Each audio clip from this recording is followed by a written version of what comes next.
15 বছরের সুন্দরী মেয়েকে বৃষ্টির রাতে বাসায় একা পেয়ে যেভাবে কাজ করলাম গল্পটি সম্পূর্ণ শুনলে আপনার পাইপ দিয়ে পানি চলে আসবে, তাই হাতের কাজ করার আগে হাতের কাছে টিস্যু রাখুন। রাত 10টা।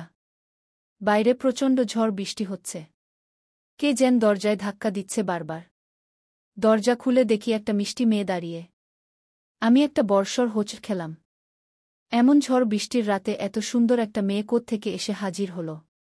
মেয়েটি আমাকে ঠেলে সরিয়ে দিয়ে ঘরের ভিতরে ঢুকে পড়ল। আমি অবাক হয়ে তাকিয়ে দেখছি শুধু। মেয়েটি ঠান্ডায় ঠকঠক করে কাঁপছিল।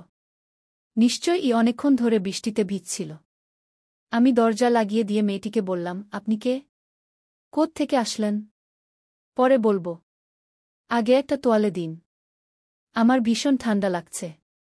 আর আপনার বাসার মেয়ে লোকদের ডাকুন প্লিজ। বাসায় কোনো মেয়েলোক নেই। ইভেন আমি ছাড়া আর কেউই নেই এ বাড়িতে। একথা শুনে মেয়েটি একটু চমকে উঠল। খানিকটা ভয় ফুটে উঠল চেহারায়। আমি বললাম, ভয়ের কিছু নেই। আপনি দাঁড়ান, আমি তোয়ালে এনে দিচ্ছি। এরপর ছুটে গিয়ে একটা তোয়ালে এনে দিলাম। বললাম, বাসার সবাই মিলি আপুর বিয়েতে গেছে। আগামী পরশু আসবে। আমিও কালকে বিয়ে বাড়িতে চলে যাব। তবে আপনি ভয় পাবেন না। জামা কাপড় বদলে আসুন। আমার ছোট বোন নিঝুমের একটা কামিজ ও পায়জামা এনে দিলাম ওকে। মেয়েটি পাশের রুমে গিয়ে ভেজা জামা কাপড় বদলে আসল। আমার রুমে এসে চুল মুছতে মুছতে বলল, থ্যাঙ্কস। ঠিক আছে। এবার তো বলুন কোথা থেকে এত রাতে? আমি ঢাকা থেকে বগুড়া যাচ্ছিলাম। রাস্তায় হঠাৎ আমাদের বাসটা ব্রেকফেল করেছে। ওটা ঠিক করতে সময় লাগছিল, সেই সময় এমন ঝড় বৃষ্টি। লোকজন ছুটাছুটি করে এদিক সেদিক চলে গেছে। আমি ছুটে এসে একটা দোকানের বারান্দায় আশ্রয় নিয়েছিলাম। কিন্তু 2-3টা লোক সেখানে এসে আমাকে বলতে বলতে মেয়েটি একবার ঢোক গিল। তারপর বলল, ওরা আমাকে বিরক্ত করছিল। খারাপ লোক বুঝতে পেরে সবকিছু ফেলে ছুটতে আরম্ভ করি। কিন্তু কোথাও কোনো বাড়ি চোখে পড়ছিল না।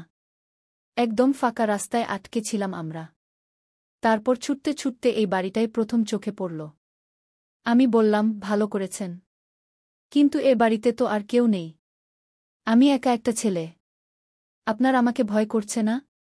মেয়েটি আমার চোখের দিকে তাকিয়ে স্পষ্ট গলায় বলল, না। আপনার চোখে ভালো মানুষই ছাপ আছে। আর আপনাকে মোটেও আমার খারাপ লোক মনে হচ্ছে না। মেয়েটির কথা শুনে আমি হাসলাম। খুবই সহজ সরল একটা মেয়ে। কিন্তু দেখতে ভারী মিষ্টি। ওর বৃষ্টিভেজা চেহারাটা এখনও চোখের সামনে ভাসছে। মুখটা অসম্ভব মায়াবী দেখাচ্ছিল, ভেজা চুলে একটা স্নিগ্ধ ভাব এসে গেছিল চেহারায়। আর ঠোঁট দুটো ভিজে এতটাই মোহময়ী হয়ে উঠেছিল যে এক মুহূর্তের জন্য হলেও মনে রোমান্টিক ভাবনার উদয় হয়েছিল। ইচ্ছে করছিল হাত দিয়ে একবার ওই ঠোঁট দুটো ছুঁয়ে দিই। মেয়েটির কথা শুনে চমকে উঠলাম। ও বলল, আপনাকে কি বিরক্ত করলাম? আরে না। বিপদে মানুষই তো মানুষের পাশে দাঁড়াবে, তাই না? হুম। আপনি খুবই ভালো মানুষ। কথাটা বলেই মেয়েটি আমার দিকে তাকিয়ে রইল। আমি আবারও হাসলাম। চোখাচোখি হতেই বুকের ভিতরটা ধুকপুক করে উঠল। অনেক স্নিগ্ধ দেখাচ্ছে ওকে। ও বলল, আমি দুঃখিত। আরে এতে দুঃখিত হওয়ার কিছু নেই। আমি ভাবছি আপনাকে কি খেতে দেই? আমি তো হোটেলে খেয়ে এসেছি। বাসায় কোনো খাবার নেই। থাক, লাগবে না। আশ্রয় পেয়েছি এটাই অনেক। এরপর মেয়েটা চুপচাপ আমার বিছানায় বসে রইল। আমি কি করব বুঝতে পারলাম না। ওকে একা রেখে অন্য ঘরে গিয়ে ঘুমিয়ে পড়ব?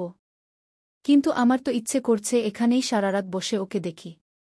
এমন সুন্দরী একটা মেয়ে নিজের ঘরে এসে দাঁড়ালে কি আর ঘর ছাড়তে ইচ্ছে হয়? ও বলল, আপনি গিয়ে ঘুমাতে পারেন। আপনার কষ্ট হচ্ছে? একদম না। আমার বেশ ভালো লাগছে। ভালো লাগছে কেন? জানি না। বলেই হাসলাম। হাসির অর্থ মেয়েটি হয়তো বুঝতে পেরেছে। সে ও মাথা নিচু করে হাসল। আমার হঠাৎ মনে পড়ল পাশের রুমে বিস্কুট আছে হয়তো। ছুটে গিয়ে দেখি কয়েকটা বিস্কুট আছে। বিস্কুট কটা ও এক গ্লাস পানি এনে ওকে খেতে বললাম। ও দ্রুত সেগুলো খেয়ে বলল, থ্যাঙ্কস। অনেক উপকার করলেন। বড্ড খিদে পেয়েছিল। It's okay. আপনি কি ঘুমাবেন? হ্যাঁ। একটু চেষ্টা করি ঘুমানোর। খুব ঠান্ডা লেগেছিল তো। আমি মাথা ঝাঁকিয়ে বললাম, ওকে। আপনি তাহলে ঘুমান। আমি পাশের রুমে গিয়ে ঘুমিয়ে পড়ছি। মেয়েটিকে ও রুমে রেখে অন্য রুমে এসে শুয়ে পড়লাম। বিদ্যুৎ চলে গেছে, সৌরবিদ্যুতের আলো জ্বলছিল। এ ঘরে লাইট জ্বালাইনি। এমন বৃষ্টির রাতে অন্ধকারে শুয়ে থাকতেই বেশ লাগে। কিন্তু পাশের রুমে অমন সুন্দরী একটা মেয়েকে রেখে এ রুমে কিভাবে আরামে ঘুমাই? এমনিতেই ওকে দেখার পর আমার হার্টবিট বেড়ে গেছে। তার উপর মেয়েটা অনেক ফ্রেন্ডলি। হাজার চাইলেও এ রাতে আর ঘুম আসবে না।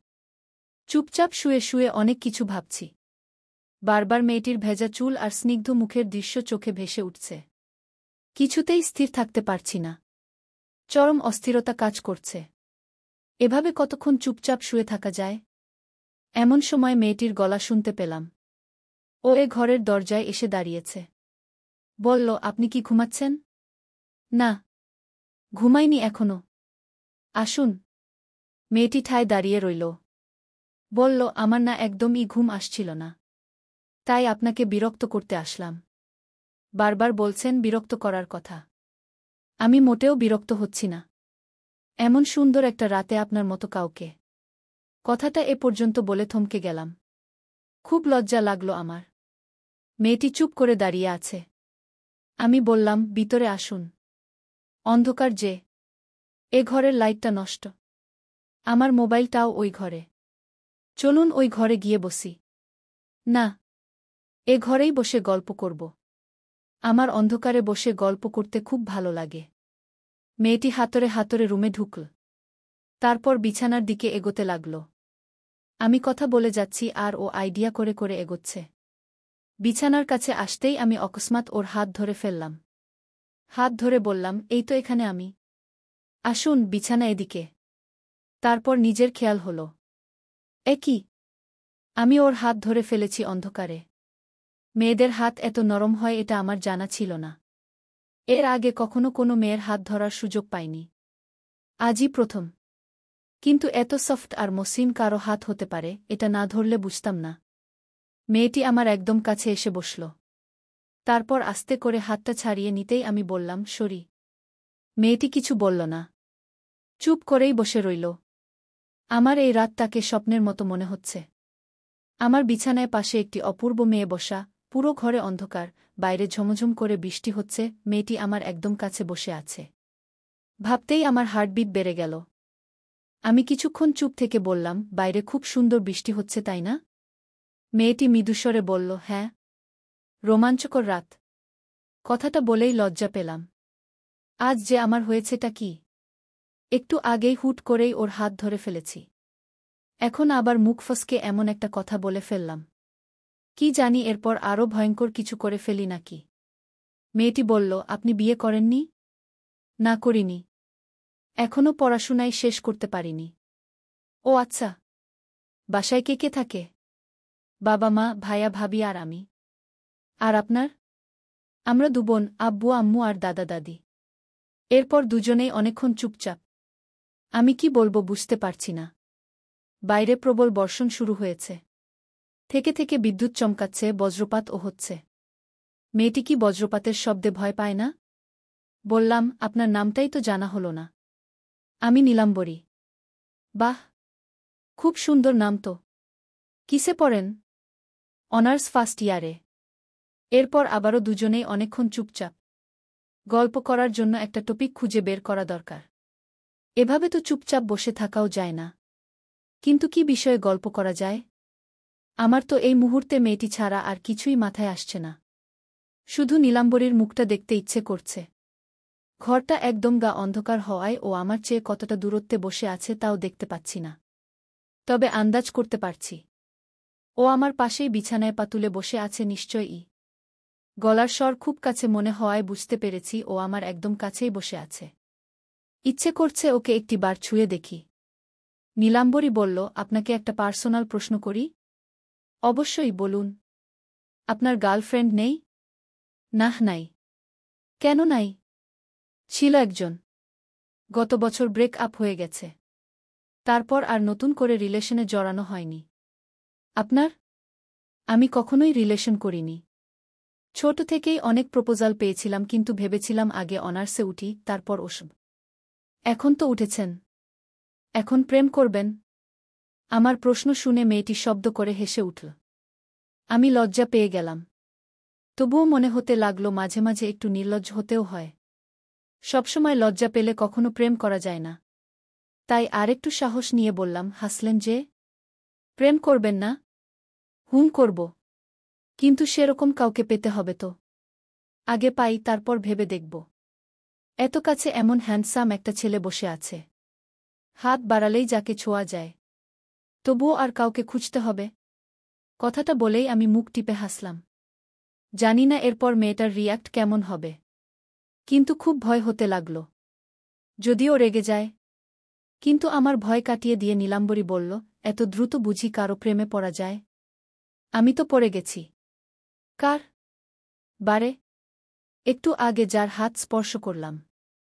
ওই বৃষ্টিস্নাত চেহারা দেখেই তো আমার মনের ঘণ্টা বেজে গেছে।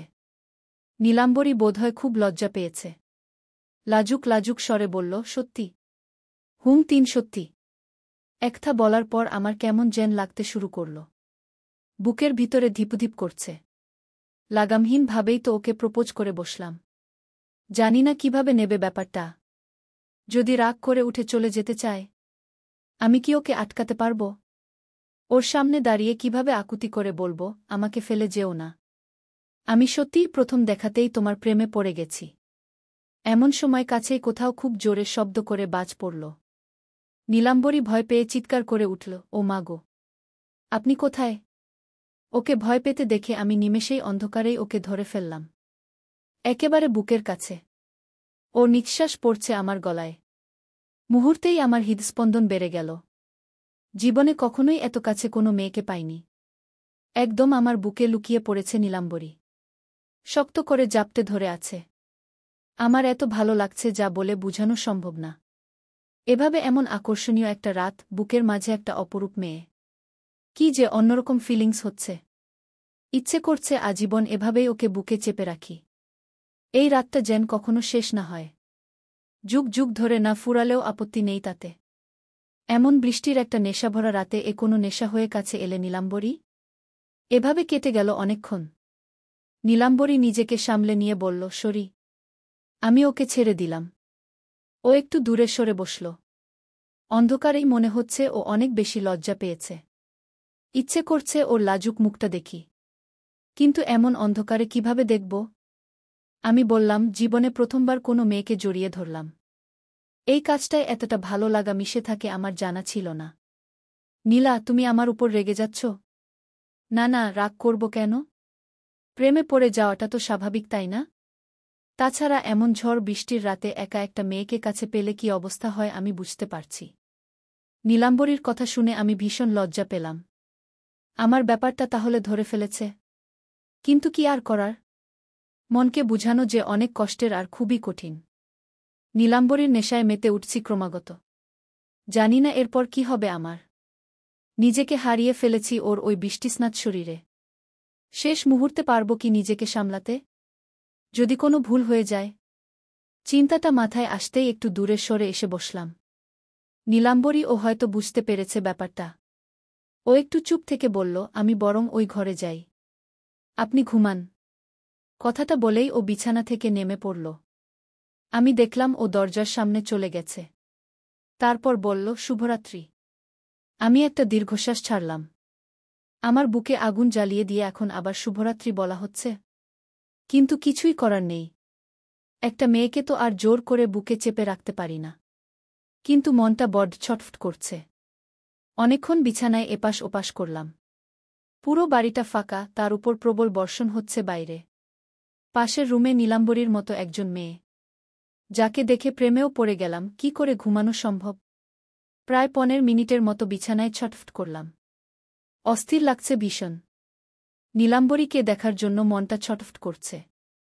না, এভাবে শুয়ে থাকা যায় না। নীলাম্বরীর মুখটা একবার দেখেতেই হবে। ওকে না দেখা অবধি আমার ঘুম আসবে না আমার। দ্রুত দরজার কাছে চলে আসলাম। 2 রুমের মাঝখানের দরজাটা ও খোলাই রেখেছে।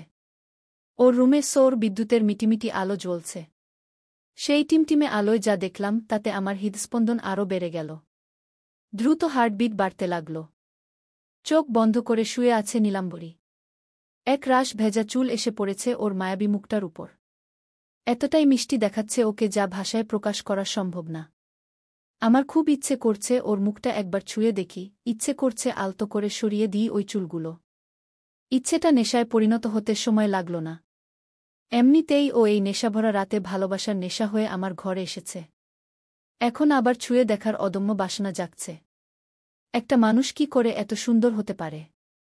একবার ছুঁয়ে দেখলে কি খুব অন্যায় হয়ে যাবে? পরমুহূর্তেই আমার সচেতন মন বাধা দিয়ে বলল, আবেগের বশে কোনো অন্যায় করে ফেলিস না। কিন্তু আমার অবচেতন মন যে খুব করে চাইছে ওকে একটি বার ছুঁয়ে দেখতে। জানি না কিসে তারা করেছে আমায়। নিজের প্রতি নিজেই বোধহয় দুর্বল হয়ে পড়েছি। নয়তো মনটাকে বাঁধতে পারছি না কেন? এক ঘোরলাগা মুহূর্ত চলে এসেছে আমার। এক পা করে চলে আসলাম বিছানার কাছে। নীলাম্বরী বোধহয় ঘুমিয়ে পড়েছে। এটা ভেবে অনেকক্ষণ তাকিয়ে রইলাম ওর দিকে। খুবই মিষ্টি চেহারা ওর। কেবলই মনে হচ্ছে 1000 বছর ধরে কেবল এই মিষ্টি মুখটাই দেখার অপেক্ষায় ছিলাম। আলতো করে ওর চুলে হাত দিয়ে চুলগুলো মুখের উপর থেকে সরিয়ে দিলাম। নীলাম্বরী চোখ মেলে তাকাল। ওর চোখে দেখতে পেলাম রাজ্যের বিস্ময়। আমি ওর সামনে বসে এতক্ষণ ওর দিকেই চেয়েছিলাম, এটা ও বুঝতে পারেনি। কিন্তু হাত দিয়ে চুলগুলো সরিয়ে দিলাম তা ওর কাছে সত্যিই অনেক বিস্ময়ের। ও মিটিমিটি করে তাকাচ্ছে আমার দিকে। আমি গভীর আবেগে ওকে দেখছি। ইচ্ছে করছে সারা জীবন এভাবে চেয়ে থেকে কাটিয়ে দিই। ওর দিকে তাকিয়ে সবকিছুই সহ্য করতে পারব আমি। এমন সুখ আর কিছুতেও পাব না। যখন নিষ্পলকভাবে চেয়ে চেয়ে এসব ভাবছি, নীলাম্বরী বলল, আপনি? আমি ঘোরের মাঝেই বললাম, তোমাকে সারাক্ষণ দেখতে ইচ্ছে করছে। জানি না এই কয়েক মুহূর্তেই কি মায়ায় জড়িয়ে ফেলেছ আমায়। আমি একা ও ঘরে ঘুমাতে পারছি না। ইচ্ছে করছে তোমার পাশেই বসে থাকি আর তোমায় দেখি। নীলাম্বরী উঠে বিছানায় হেলান দিয়ে বসল। আমি এখন ওর একদম সামনাসামনি। আমার বুকের ভিতরে দ্রুত কাঁপুনি হচ্ছে। হার্টবিট এত জোরে হচ্ছে বুঝি আরেকটু হলেই ফেটে যাবে। ঘরের আলো ধীরে ধীরে কমে আসতে শুরু করেছে। নীলাম্বরী বলল, এ কি? আলো হঠাৎ কমে গেল কেন? সোলার প্যানেল তো। বোধহয় চার্জ শেষের দিকে। যদি চার্জ শেষ হয়ে যায়, তাহলে কি অন্ধকারেই বসে থাকব? এখনও তো পুরো রাতটাই বাকি। আমি বললাম, ফোনের টর্চ জ্বালিয়ে রাখ, ভয় পেও না। আর আমাকে ভয় পাওয়ার দরকার নাই। নীলাম্বরী হেসে বলল, আপনাকে ভয় পাব কেন? আপনি কি বাঘ না ভাল্লুক? বলেই খিলখিল করে হাসতে লাগল। আমি হেসে বললাম, বাঘের চেয়েও আমাকে বেশি ভয় পাওয়া উচিত। বাব্বাহ, আপনি এতই ভয়ঙ্কর। আমার তো মোটেও ভয় লাগছে না। বরং ইচ্ছে করছে বাঘটাকে কামড়ে দিই। কি বললা? নীলাম্বরী জিহ্বায় কামড় দিয়ে বলল, সরি। অন্য কিছু মনে করবেন না প্লিজ। আমি মজা করে বললাম, বাঘ তো মানুষকে কামড়ায়। আমি তো বাঘকে ভয় পাই না, তাই আমি বাঘকে কামড়ে দিতে পারব। মাইন্ড করবেন না প্লিজ। আমি হেসে বললাম, ঠিক আছে, ব্যাপার না। ঘরের আলো আরও একটু কমে এসেছে। এখন আবছা অন্ধকারে নীলাম্বরীকে আরও বেশি মায়াবী লাগছে। আমার হৃদস্পন্দন এত জোরে হচ্ছে, ঝড় বৃষ্টি না হলে হয়তো নীলাম্বরী শুনতে পেত সে শব্দ। আবছা অন্ধকারে বসে দুজন দুজনের দিকে তাকিয়ে কথা বলছি। এক একটা শব্দ অন্যরকম ভালো লাগা হয়ে কানে বাজছে। আমি মেয়েটার প্রতি সত্যিই একটু দুর্বল হয়ে পড়েছি। বললাম, নীলাম্বরী। হ্যাঁ বলুন। আমি সত্যিই তোমাকে ভালোবাসতে শুরু করেছি। নীলাম্বরী চমকে উঠল। মুখ দেখে মনে হচ্ছে ওরও বুকের ভিতর ঝড় শুরু হয়ে গেছে। ও সর্বোচ্চ চেষ্টা করছে সেটা লুকানোর। কিন্তু পারছে না। লজ্জায় লাল হয়ে উঠল। আমি বললাম, আমাকে কি ভালো লাগছে না? নীলাম্বরী একটু চুপ থেকে বলল, আপনি অনেক ভালো ছেলে। কিন্তু কিন্তু কি? এভাবে কি ভালোবাসা হয়? ভালোবাসা কিভাবে হয় নীলাম্বরী? এমন মায়াবী এক রাতে অদ্ভুত মায়া হয়ে তুমি আমার ঘরে এলে। তোমাকে ভালোবেসে কি ভুল করলাম আমি? না। কিন্তু তবুও কি? আমার উপর বিশ্বাস পাচ্ছ না? পাচ্ছি, কিন্তু ব্যাপারটা কেমন যেন লাগছে। এভাবে হঠাৎ দেখায় কি প্রেম হয়? অনেকেরই হয়। প্রেম এমন একটা জিনিস যা 1 বছর সময় নিয়েও হতে পারে, আবার 1 সেকেন্ডেও হতে পারে। Really I love you Nilambari. Nilambari আমার দিকে তাকিয়ে আছে অবাক হয়ে। ঘরটা প্রায় অন্ধকার হয়ে গেছে। আলো নিভে গেছে প্রায়। ঝাপসা আলোয় ওর মুখে এক উত্তেজনা দেখছি আমি। ও আস্তে আস্তে বলল, আমি কখনো কাউকে ভালোবাসিনি। যদি আমাকে ছেড়ে চলে যান? পাগল হয়েছ? আমাকে বুঝতে পারছ না তুমি? তোমার নেশায় মাতাল হওয়া এই ছেলেটা কিছুতেই তোমাকে ছাড়তে পারবে না। আর ছাড়লেও এ বাড়ির দরজা তোমার জন্য খোলা থাকল। নিজে এসে নিজ হাতে আমাকে খুন করে যেও। নীলাম্বরী করুণ গলায় বলল, এভাবে বলবেন না প্লিজ। সত্যি কথা বলতে আমারও আপনাকে ভালো লেগেছে। আপনি আমাকে জড়িয়ে ধরার পর এত ভালো লাগছিল, ইচ্ছে করছিল সারা জীবন ও বুকে মাথা রেখে কাটিয়ে দিই। নীলাম্বরীর এ কথা শোনার পর আমার কি যে হয়ে গেল। আমার ইচ্ছে করছিল ওকে বুকে জড়িয়ে ধরতে। কিন্তু নিজেকে সামলে নিলাম। যেটুকু আশা করেছিলাম সেটুকু তো পেয়ে গেছি। এর চেয়ে বেশি চাই না। নীলাম্বরী বলল, ভালোবাসার মানেটা কি আপনার কাছে? অনুভূতি, বিশ্বাস, পাশে থাকা আর একে অপরকে ভালো রাখা। এই যে আপনি আমাকে ভালোবেসে ফেলেছেন, আপনার কি আমাকে বিশ্বাস হচ্ছে? কেন হবে না? তোমাকে যথেষ্ট ভালো মানুষ মনে হচ্ছে। মনে হওয়া আর হওয়ার মাঝে একটা পার্থক্য আছে। আমি বাইরে ভালো ব্যবহার করছি, কিন্তু সত্যিকার অর্থে আমি মেয়েটা ভালো নাও হতে পারি। সেটা বিশ্বাস করা কঠিন হবে। কারণ তোমার মায়াবী মুখে একটা পবিত্রতার ছাপ আছে। তোমাকে অবিশ্বাস করা যায় না। নীলাম্বরী হেসে বলল, ভালো বলেছেন। কিন্তু আপনাকে বিশ্বাস করতে তো আমার একটু হলেও কষ্ট হচ্ছে। অবিশ্বাস করার মতো কিছু করেছি কি? হয়তো বা। নীলাম্বরীর একটা শুনে আমার মুখ শুকিয়ে গেল ভয়ে। নিজের অজান্তেই তো অনেক কিছুই করলাম। লুকিয়ে লুকিয়ে ওকে দেখলাম, মুখের উপর থেকে চুল সরিয়ে দিলাম। কোনো কাজ হয়তো ওর কাছে বাড়াবাড়ি ও মনে হতে পারে। লজ্জিত মুখে বললাম, যদি সত্যিই সেরকম কিছু করে থাকি তাহলে আমি সরি নীলাম্বরী। কিন্তু এটুকু বলতে পারি, তুমি আমাকে বিশ্বাস করতে পারো। আমার বিশ্বাস অর্জন করতে চাইলে তো আপনাকে একটা পরীক্ষা দিতে হবে। কি পরীক্ষা? আমার আপনার সাথে বসে গল্প করতে খুবই ভালো লাগছে। একটু পরে হয়তো পুরো ঘরটা অন্ধকার হয়ে যাবে। সেই অন্ধকারেই আমরা দুজন বসে গল্প করব। বৃষ্টির শব্দ শুনতে শুনতে একে অপরকে বুঝার চেষ্টা করব। কিন্তু আপনি কোনোভাবেই আমাকে স্পর্শ করতে পারবেন না। যদি এই পরীক্ষায় উত্তীর্ণ হতে পারেন, আমি আপনাকে ভালোবাসব। আর যদি পারবেন না মনে হয়, তাহলে আপনি ওই রুমে চলে যান। আমি দরজা বন্ধ করে ঘুমিয়ে পড়ব। নীলাম্বরীর কথা শুনে অনেক ভালো লাগলো আমার। ও ভালো প্রস্তাব দিয়েছে। আমি হয়তো নিজেকে সামলাতেই পারতাম না। হয়তো অজান্তেই কোনো ভুলও করে ফেলতে পারি। ও সত্যিই একটা ভালো মেয়ে। বললাম, আচ্ছা, আমি তোমার পরীক্ষা দিতে রাজি। নীলাম্বরী খুশি হয়ে বলল, আচ্ছা ঠিক আছে। এরপর দুজনেই অনেকক্ষণ চুপচাপ রইলাম। আমার বুকের ভিতর ধিপুধিপ করছে। তবুও যথাসাধ্য চেষ্টা করছি ওর কথা রাখার জন্য। নীলাম্বরী বলল, ঝমঝম শব্দে বৃষ্টি হচ্ছে তাই না? বৃষ্টির শব্দ আপনার ভালো লাগে? হ্যাঁ, আমার খুব ভালো লাগে শুনতে। কি সুন্দর বৃষ্টি হচ্ছে।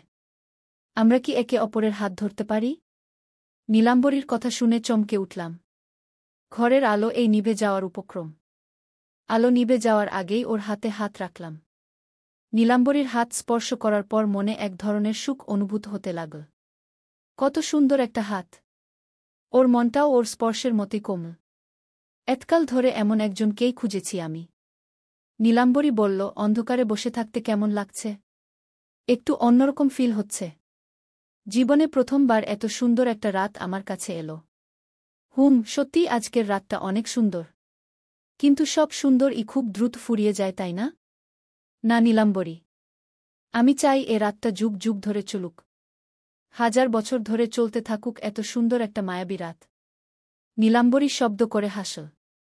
তারপর বলল, বৃষ্টির ঝাপটা একটু কমে এসেছে। চলুন না বাইরে গিয়ে বসি। আর কিছুক্ষণ তোমার হাতটা ধরে থাকি। হা হা, ঠিক আছে থাকুন। আমি ওর হাতটা শক্ত করে ধরে আছি। ছেড়ে দিলে হয়তো আর ধরা হবে না। ওর পরীক্ষায় আমাকে পাশ করতেই হবে। নয়তো যে সারা জীবনের মতো হারিয়ে ফেলব ওকে। এমন একটা মানবীকে কখনো হারাতে দেয়া যায় না। খুব শক্ত করে ধরে রাখলাম ওর হাত। ও উঠে দাঁড়িয়ে বলল, বারান্দায় যাব। ওখানে দাঁড়িয়ে বৃষ্টির শব্দ শুনব। আচ্ছা চলো। অন্ধকারের মধ্যেই ওর হাত ধরে ধরে হাতরে হাতরে দরজার কাছে আসলাম। তারপর দরজা খুলে বাইরে বের হলাম। যদিও খুব বৃষ্টি হচ্ছে, তবুও বাইরে তত বেশি অন্ধকার নেই। বেশ পরিষ্কার বৃষ্টি দেখা যাচ্ছে। ঝমঝম শব্দে বৃষ্টির ফোঁটা পড়ছে টিনের চালে। নীলাম্বরী আমার হাত ছেড়ে দিয়ে বারান্দায় দাঁড়িয়ে বৃষ্টিতে হাত ভেজাতে লাগল। আমিও গিয়ে ওর পাশে দাঁড়ালাম। বৃষ্টির পানি ধরার চেষ্টা করলাম। নীলাম্বরী কয়েক ফোঁটা পানি আমার গায়ে ছিটিয়ে দিল। আমিও একই কাজ করলাম। বেশ কিছুক্ষণ ধরে চল এই খেলা। দুজনে দুজনের গায়ে পানি ছিটিয়ে দিতে লাগলাম। নীলাম্বরী হঠাৎ ছুটে নিচে নেমে গেল। আমিনায় দাঁড়িয়ে বৃষ্টিতে ভিজতে লাগল। আমি ঝাপসা আলো আধারিতে ওকে ভিজতে দেখছি। মেয়ে মানুষকে ভিজতে দেখলে এত ভালো লাগা কাজ করে আমার জানা ছিল না। ও রীতিমত নেচে নেচে বৃষ্টিতে ভিজছে। আমারও ইচ্ছে করল ওর সাথে বৃষ্টিতে ভিজি। আমিও বারান্দা থেকে নেমে ওর পাশে গিয়ে দাঁড়ালাম। ওর দিকে তাকিয়ে ভিজতে লাগলাম আপনমনে। প্রিয়জনের সাথে ভিজতে এত ভালো লাগে আজই প্রথম উপলব্ধি করলাম। নীলাম্বরী ঘুরে ঘুরে নাচছে আর ভিজছে। আর আমি অবাক হয়ে ওকে দেখছি। নীলাম্বরী বলল, কেমন লাগছে ভিজতে? খুবই ভালো। তুমি কেন এলে বলো তো? এই ছন্নছাড়া ছেলেটার জীবনে এ কোনো ভালো লাগা হয়ে এলে? শুধুই ভালো লাগা? না, ভালোবাসা। নীলাম্বরী আবারও পানি ছিটাতে লাগল আমার দিকে। আমি আনন্দে আত্মহারা হয়ে যাচ্ছি। নিজেকে হারিয়ে ফেলছি কোনো এক অচেনা জগতে। যে জগতে আর কেউ নেই, শুধুই নীলাম্বরী। রাশি রাশি মেঘ উড়ে চলেছে আমার আকাশে। নীলাম্বরী চাইলেই সে মেঘ বৃষ্টি হয়ে ঝরবে। ভালোবাসায় মুখরিত হয়ে থাকব দুজনে। আমি নিজের অজান্তেই গান গাইতে শুরু করেছি। তুমি চাইলে বৃষ্টি, মেঘও ছিল রাজি। অপেক্ষা শুধুই বর্ষণের। নীলাম্বরী হেসে হাত বাড়িয়ে দিল। আমি ওর হাত স্পর্শ করে ওর দিকে চেয়ে রইলাম। একে অপরের দিকে তাকিয়ে আছি এই ঘোর বর্ষায়। অনেকক্ষণ ধরে ভিজলাম দুজনে। এর চেয়ে বেশিক্ষণ ভিজলে অসুখ করবে। তাই নীলাম্বরীকে নিয়ে দ্রুত রুমে আসলাম। ফোনের টর্চ জ্বালিয়ে ওকে দিয়ে বললাম, ওই ঘরে গিয়ে জামা বদলে আসো। কাপড়ের তাকে আমার বোনের জামা রাখা আছে। নীলাম্বরী ফোনটা নিয়ে পাশের রুমে চলে গেল। আমি অন্ধকারেই খুঁজে খুঁজে একটা প্যান্ট পেয়ে গেলাম। ভেজা প্যান্টটা বদলে আমার প্যান্টটা পরতে যাব এমন সময় নীলাম্বরী রুমে ঢুকল। আমাকে দেখে চেঁচিয়ে উঠে আবারও দৌড়ে ওই ঘরে গেল। সর্বনাশ! কিছু দেখে ফেলেছে নাকি? আমি লজ্জা পেয়ে দ্রুত প্যান্ট পরে নিয়ে ওকে ডাকলাম। ও টর্চ নিভিয়ে আমার সামনে এসে বলল, সরি। এত তাড়াতাড়ি তোমার চেঞ্জ করা হয়ে গেল? না মানে তোয়ালেটা এ ঘরে রাখা ছিল, সেটাই নিতে এসেছিলাম। কিন্তু আপনি যে ওভাবে সবকিছু খুলে জামা বদলাবেন সেটা ভাবিনি। আমি লজ্জা পেয়ে গেলাম। এখনও প্যান্ট পরে খালি গায়ে আছি। দ্রুত একটা শার্ট গায়ে দিয়ে বললাম, সরি। আমি ভেবেছিলাম তোমার চেঞ্জ করতে অনেক সময় লাগবে। সেই সুযোগে পোশাকটা বদলে ফেলি। It's okay. আমি কিছু দেখিনি। বলেই মুখ টিপে হাসল। আমি অবাক হয়ে বললাম, সত্যি তো? হ্যাঁ, সত্যি। আমি শুধু বুঝতে পেরেছি আপনি কাপড় বদলাচ্ছেন। কিন্তু সত্যি বলছি, কিছু দেখিনি। যাক বাবা, বাঁচা গেল। আমার কথা শুনে নীলাম্বরী হেসেই কুটিকুটি। তারপর বলল, এখন কি টর্চ জ্বালাতে পারি? হ্যাঁ, পারো। ঘরে কি চাপাতি, চিনি আছে? হ্যাঁ, আছে। চা বানাই? খুবই ভালো প্রস্তাব। চলো এক কাপ চা খাওয়া যাক। নীলাম্বরী ফোনটা আমার হাতে দিয়ে বলল, আমাকে রান্নাঘরে নিয়ে চলুন। আচ্ছা, এসো। আমি ওকে নিয়ে রান্নাঘরে আসলাম। চা পাতি, চিনি দেখিয়ে দিলাম। ও স্টোভে চা চড়িয়ে দিল। তারপর জিজ্ঞেস করল, আপনার কি কি খেতে ভালো লাগে? ডাল আর ভর্তা দিয়ে গরম গরম ভাত। বাহ, খুবই ভালো খাবার। আর তোমার? আমার বিরিয়ানি খুব পছন্দের। নুডলস, পায়েস, আইসক্রিম। বেশ ভালো। এতক্ষণে চা হয়ে গেল। নীলাম্বরী কাপে চা ঢালতে ঢালতে বলল, কয় চামচ চিনি দেব? তোমার হাতের চা চিনি ছাড়াও মিষ্টি হবে। ও হেসে বলল, তাই বুঝি। এই নিন আপনার চা। 2 চামচ চিনি দিয়েছি। আমি চায়ের কাপ হাতে নিয়ে চুমুক দিয়ে বললাম, বেশ হয়েছে। ভালো চা বানাতে পারো দেখছি। আমার মনে হচ্ছে কি জানেন? কি? আমরা বোধহয় অনেক বছর ধরে সংসার করছি। বলেই হাসতে লাগল। আমারও হাসি পেয়ে গেল। হাসতে হাসতে চা খেতে লাগলাম। ও নিজের কাপটা হাতে নিয়ে অন্য রুমের দিকে পা বাড়াল। আমিও আসলাম ওর পিছু পিছু। ও বারান্দায় রাখা বেতের চেয়ারে বসে চা খেতে লাগল। আমিও পাশের চেয়ারে বসে পড়লাম।